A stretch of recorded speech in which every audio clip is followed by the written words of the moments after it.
আসসালামু আলাইকুম রহমতুল্লাহি বারকাত। ভূমি রেকর্ড ও জরিপ অধিদপ্তর বিশাল নিয়োগ ছিল। নাজির কাম ক্যাশিয়ার, পেশকার, রেকর্ড কিপার, কারি সহকারী, জাহাজ মহারাজ সহ কপিস্ট কাম বেঞ্চ সহকারী। এই পরীক্ষাগুলো 2 ধাপে হয়ে থাকে। এটা লিখিত পরীক্ষা, রিটেন এক্সাম। 100 মার্ক, 90 মিনিটে 100 অ্যান্সার করতে হয়। বাংলা 25, ইংরেজি 25, গণিত 30, সাধারণ জ্ঞান 20, এই হলো 100। এবং মৌখিক পরীক্ষা থাকে 10, টোটাল 110।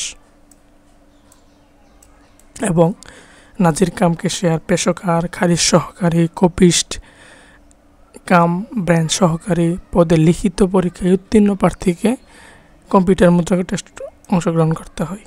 এবং অফিস সহকারীর সর্ব ইংরেজি হচ্ছে 20 এবং বাংলাতেও 20।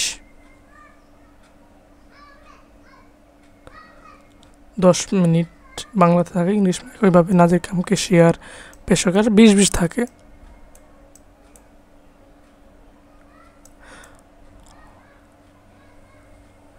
এখানে একটা দেখা দিচ্ছে যে বাংলা ও ইংরেজি উভয় প্রকার কম্পিউটার মুদ্রা করার ক্ষেত্রে 5টি স্ট্রোক একটি শব্দ হিসেবে গণ্য হবে, অর্থাৎ সর্বনিম্ন 5টি। যেমন ধরেন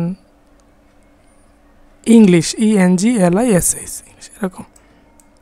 এই ছিল ভূমি রেকর্ড ও জরিপ অধিদপ্তরের সিলেবাস।